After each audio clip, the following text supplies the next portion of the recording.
You met Rockefeller, how it happened in these discussions?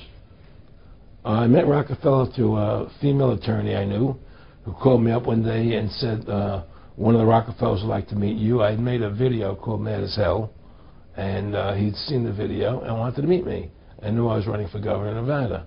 So sure, I'd love to meet him. And I met him and I liked him, and he was a very, very smart man. And we used to talk and share ideas and thoughts.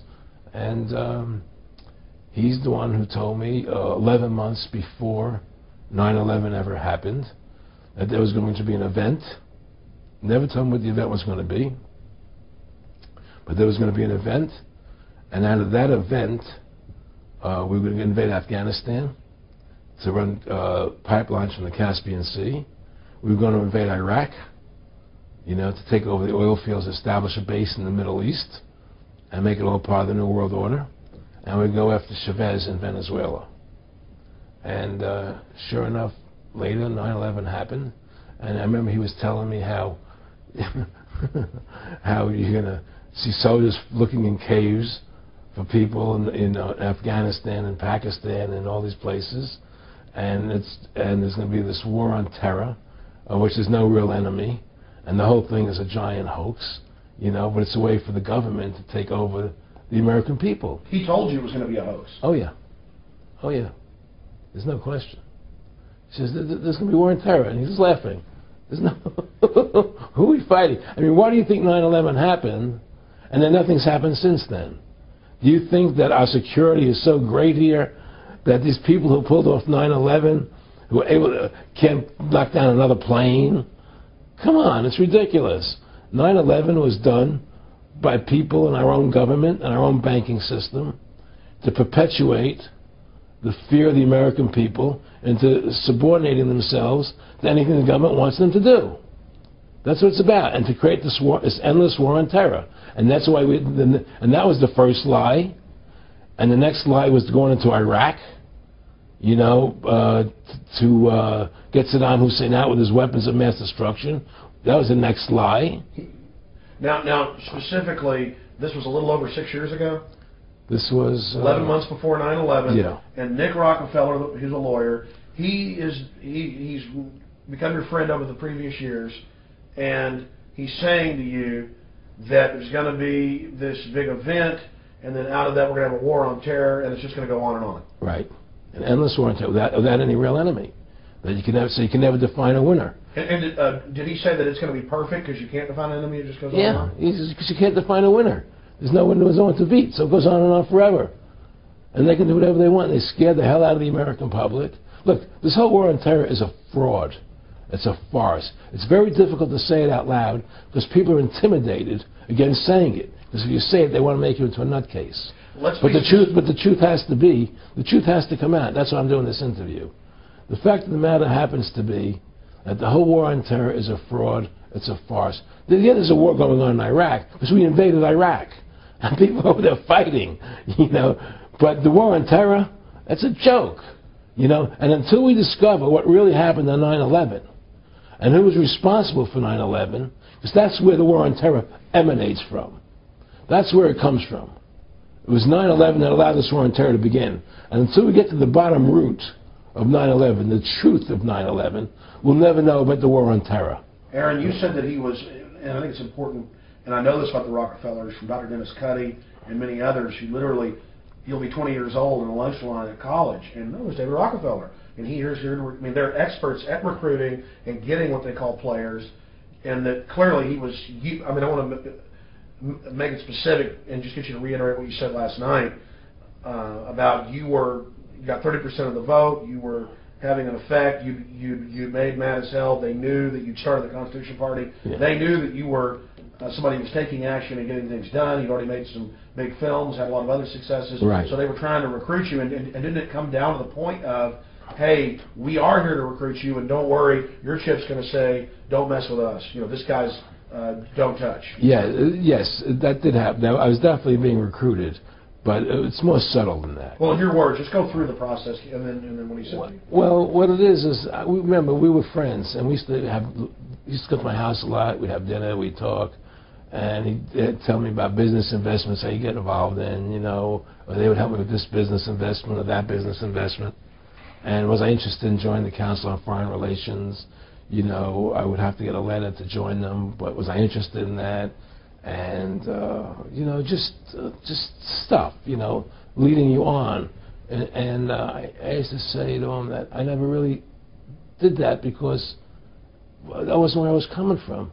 You know, as much as I like you, Nick, you know, your ways and my ways we're on the opposite side of the fence. You know, I don't believe in enslaving people, you know, and he would come back with, oh, I do? Or? Well, it would be more like, you know... It's better for them. Well, it's more like, you know, how do I put it? It was like, what do you care about them? What do you care about those people? What difference does it make to you? Take care of your own life. Do the best you can for you and your family. What do the rest of the people mean to you? They don't mean anything to you. They're just serfs. They're just people. You know, it was just a lack of caring, you know, and that's just not who I was. It was just sort of like cold, you know. It was just like cold, you know. And I used to say to him, what's the point of all this? You have all the money in the world you need. You have all the power you need. What's the point? You know, what's the end goal? And he said the end goal is to get everybody chipped, to control the whole society, to have the bankers, the elite people, you know, the bankers and some governor controlling the world. And I said, all the people in the Council on Foreign Relations believe this way you do? He said, no. You know, most of them believe they're doing the right thing. A lot of them believe it's better off being socialistic. You know, we have to convince people that socialism is really capitalism. Because America is becoming a socialist country. It's a communist country today. Well, one of the things they told me was that he was at the house one night, and we were talking, and he started laughing. He said, Aaron, what do you think women's liberation was about? And I said, I had pretty conventional thinking about it at that point. I said, I think it's about women having the right to work, getting equal pay with men, just like they won the right to vote, you know? And he started to laugh. He said, you're an idiot. And I said, why am I an idiot? He said, let me tell you what that was about. We, the Rockefellers, funded that. We funded women's lib, you know?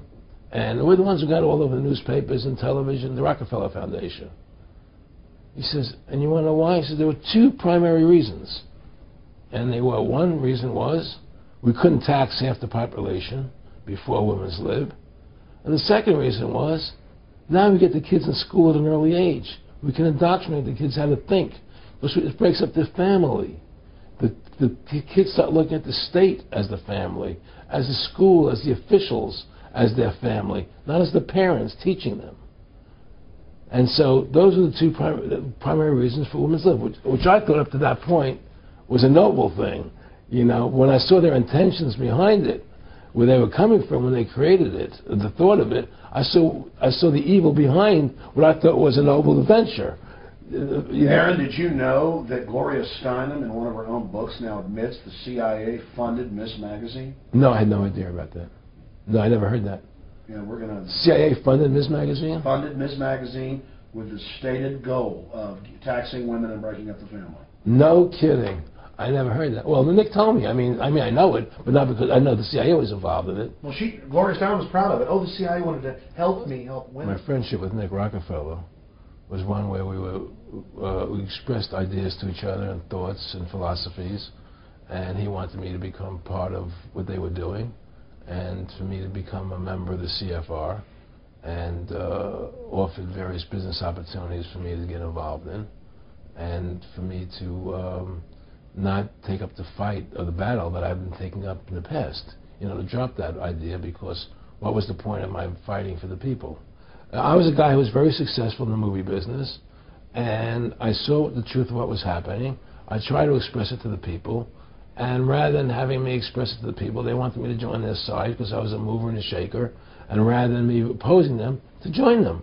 It was real simple, and he tried to recruit me into that situation, and I didn't go for it. Did he get angry when you didn't go for it? No.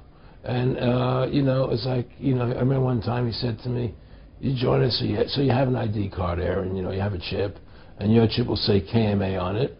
And I said, what does KMA mean? He said, it means kiss my ass. And anybody stops you, a cop or whatever, and you show them your card or your chip, and they'll not leave you alone because you're one of us.